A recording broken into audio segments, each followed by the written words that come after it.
One of the important questions that we incur that can PCA be used for variable selection?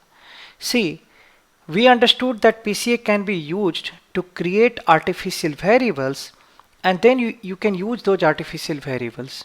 However, at times you are interested in that can PCA be used for raw variable selection? Means you don't want to use artificial variable. The only thing that you want, that can you use PCA and understand that out of probably 200 300 variables, these are my most important variable and I can proceed with these variables. Yes, it can be. Let's say that one decided that he wants to keep k principal component to work with, maybe 3, maybe 4, like that.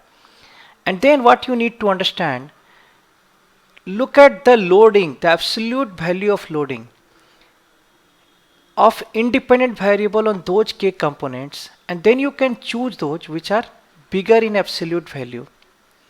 Why I'm saying absolute value? Because it is negative or positive, both means the variable has impact on principal component. Secondly, because principal component analysis output shows the standardized value of the variables, so obviously it is not getting affected by the scale and all those things. So what you are doing, you are taking the absolute value of loading, and on that basis you are choosing the one which are important one. Let me explain you further. Loading indicates how to get the principal component from the standardized value of the x1, x2, all those things. How to get component 1, how to get component 2, like that. So obviously when absolute value of a1 or a2 or any of they are bigger, it means they have more impact on creating the first principal component or second principal component.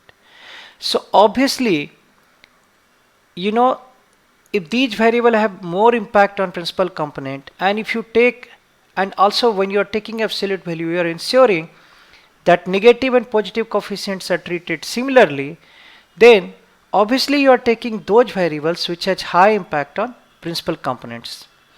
Now because principal component explains majority of the variance, it is expected that these variables will have higher impact on variance. These variable will explain majority of the variance. One more thing you can think of, because first principal component explains maximum variance, then the second explains more variance than the third one can choose, let's say, 3 variable from first component and probably 1 or 2 from the remaining components. Maybe 3 from the first component, 2 from the second component, and 1 from the third component. If I have fourth component, again 1 from third and fourth. What you need to understand, when you are taking these variables, say suppose you choose x1 and x5 or x10 of the first component, and from x2 you took someone, obviously those all variable, 6 7 variables taken together will explain less variance than if at all you had taken 3 principal components, c1, c2, c3. And it is bound to happen. The reason that c1, c2, c3 combines all the variables, not just these variables. The best you will understand when you will see the demo of this using R.